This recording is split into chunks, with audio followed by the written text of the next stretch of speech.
Trying to install Zoom on your MacBook Neo, but can't find it on the App Store? Don't worry, it's not supposed to be there. I'll show you exactly how to download Zoom on any Mac. Do that step by step.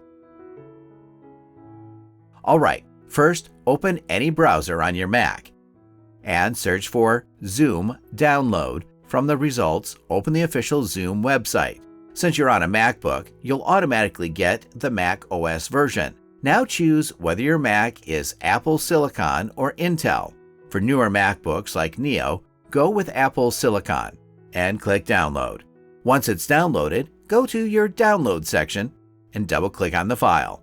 The setup window will open. Click Continue.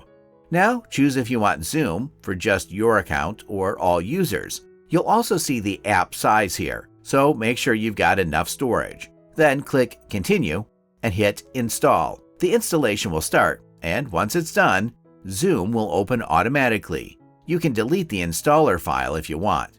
Now just click Allow wherever needed, then press Done.